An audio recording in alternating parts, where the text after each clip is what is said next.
C'est votre nouveau rendez-vous sur BFM Nice Côte d'Azur. Le Veto répond à vos questions. Chaque mois, désormais, vous allez pouvoir nous interroger sur la santé de votre animal de compagnie et interroger en particulier Patrick Ayot. Bonjour Patrick. À tous. Vétérinaire qui exerce à Nice. On va parler nutrition, on va parler vaccination, comportement de nos animaux de compagnie. Je vous propose tout de suite de voir la première question qui nous est adressée de Marion à Cagnes-sur-Mer. Les rappels de vaccination sont-ils vraiment nécessaires tous les ans pour nos chiens? C'est vrai qu'on dit que tous les ans, il faut le faire vacciner. Alors oui, tous les ans, parce que l'immunité, malheureusement, elle n'est valable qu'un an, parfois même moins. Et aujourd'hui, la vaccination, elle est très très importante puisqu'on a une recrudescence de certaines maladies. D'accord, donc on va vacciner les chiens contre des maladies qui vont donner des troubles digestifs, respiratoires, parfois neurologiques. Mais par exemple, à l'heure actuelle, on a une recrudescence de rongeurs dans le département, à Paris, à Marseille, on les voit partout. Et les rongeurs vont, par leur urine, pouvoir transmettre une bactérie qu'on appelle une leptospirose. Et cette leptospirose peut s'avérer être mortelle à la fois chez les chiens et bien sûr chez les humains, puisqu'il s'agit d'une zoonose, c'est-à-dire une maladie transmissible aussi aux humains. Donc le conseil que nous, on va donner en tant que vétérinaire, c'est bien sûr de vacciner chaque année.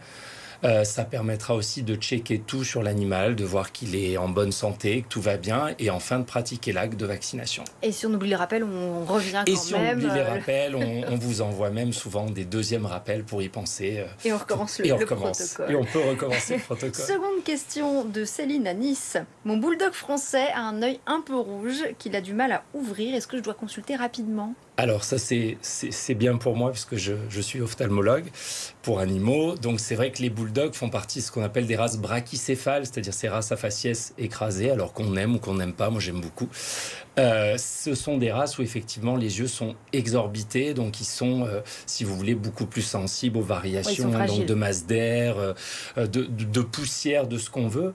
Donc c'est vrai qu'un œil rouge, ça peut être rien du tout, hein, une poussière, un petit peu d'air, ça peut être une petite conjonctivite, mais aussi on a des tonnes de maladies. Hein. Les bulldogs sont très friands, malheureusement, ce qu'on appelle des ulcères, c'est-à-dire des petits trous au niveau des yeux, et parfois on est obligé d'avoir recours à des actes ou chirurgicaux, ou médicaux, ou plutôt chirurgicaux dans des cas très avancés. Bon, voilà. Donc ça peut être assez sérieux. Oui. Allez, on passe à une autre question qui concerne la stérilisation. J'hésite à faire stériliser ma jeune chatte qui a 6 mois, mais reste à la maison. Quel est le pour et le contre? Ça, c'est Monique à la Gaude. Alors, pour Monique, c'est controversé, mais à l'heure actuelle, je pense que tout le monde commence à rentrer dans la même directive. C'est-à-dire que les chats, passé l'âge de 6 mois, on va estimer qu'elles vont commencer à développer des chaleurs, donc des chats d'appartement, c'est infernal, c'est-à-dire qu'une chatte, elle va développer des chaleurs constamment, elle va miauler, elle va hurler, elle va...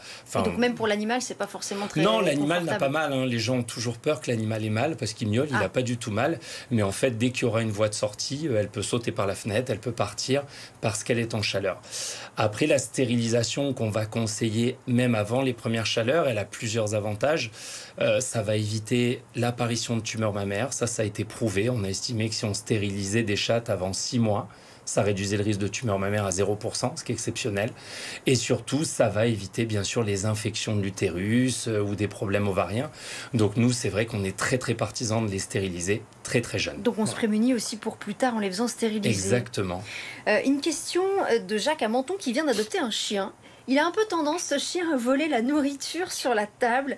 Quels aliments peuvent l'empoisonner? À quoi faut-il vraiment faire très attention? Alors, toujours attention parce qu'effectivement il y a des aliments qui vont paraître complètement anodins.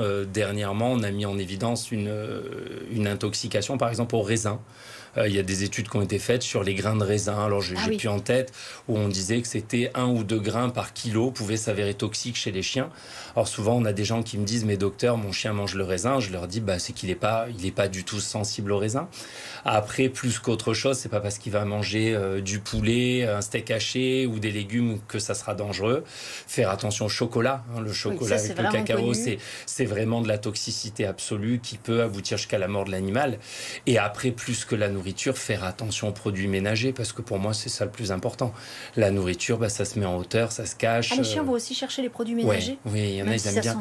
Surtout l'antigel, par exemple, les gens qui ont des maisons qui mettent de l'antigel pour les voitures, c'est très très appétant et malheureusement souvent mortel pour le chien. Mais en dehors du chocolat, il n'y a pas d'aliments véritablement il y en a, dangereux pour le chien. On va dire plus des plantes, des aliments proprement dit, non, pas spécialement à part le chocolat, le raisin qui a été décrit. Il y en a sûrement d'autres qui me viennent pas en tête. Il y a les plantes d'intérieur aussi. Il y a les plantes certaines plantes d'intérieur, surtout chez les chats. Faut faire attention chez les chats quand ils commencent à manger certaines plantes où ils peuvent développer des troubles digestifs ou neurologiques. Voilà. Mon chat ne s'entend pas du tout avec celui de mes nouveaux voisins. Il se souffle dessus quand ils se croisent. Doit-on les laisser libres au risque qu'ils se battent? C'est Kelly qui s'inquiète à Nice. Alors compliqué parce que si ce sont 2 chats d'extérieur, comment faire pour les empêcher d'aller dehors?